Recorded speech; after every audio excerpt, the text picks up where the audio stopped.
Sino nga bang makakakuha dito kay Mr. Chan? Ito nga bang si Gabo, si Samantha o ang galit na si Lucas?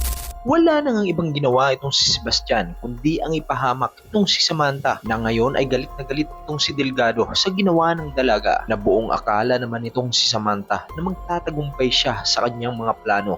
Wala siyang kamalay-malay na tatlo palang grupo ang gustong makuha itong si Mr. Chan, patay man o buhay. At sa pagdating nitong si Lucas sa lugar ay walang kabog-abog niyang pinaulanan ng bala ang mga tauhan nitong si Mr. Chan na kung saan ay nagkulantang ang lahat, lalong-lalo na itong si Samantha at pati na rin itong si Gabo naroon sa lugar. Kaya naman itong si Samantha at itong si Gabo ay kanya-kanya nang gumawa ng paraan para tuluyang maubos ang mga tauhan nitong si Mr. Chan at tuluyan ding makuha ang kanilang target sa operasyon na ito. At ito namang si Lucas ay hindi makakapayag na hindi makuha itong si Chan dahil ito raw umano ang magiging kasagutan para makalaya ang kanyang kuya na si Tigre. At ito namang si Gabo ay ginawa niya ang lahat para magtagumpay siya sa kanyang mga plano bilang kasagutan sa kanyang pangangailangan para dito sa kanyang ama. Ngunit sa kasamaang palad, sa dami ng mga tauhan itong si Mr. Chan ay nabigo siya sa kanyang mga plano at binugbog nga siya ng mga ito nang biglang dumating itong si Samantha at laking gulat niya nang muli niya na namang makita ang taong humalik sa kanya. Isa lang din ang tanong sa kanyang isipan,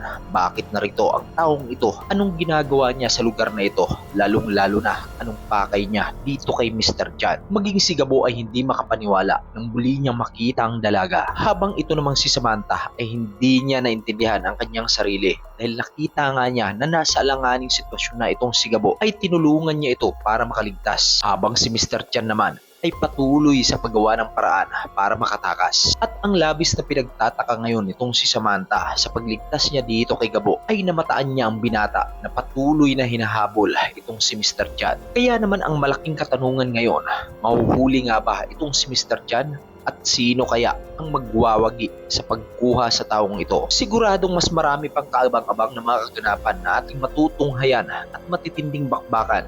Kaya naman tutok lang mga kapamilya. At kung gusto mo pa na lagi kang updated sa teleseryeng ito, ay huwag mong kalimutan na i-like ang ating video. At kung bago ka pa lang sa aking YouTube channel, naway samahan mo na rin ang pag-subscribe at i-hit mo na rin ang ating notification bell para lagi kang nauuna sa mga pinakasariwang kaganapan at matitinding bakbakan sa teleseryeng ito. Maraming salamat po sa inyong panonood.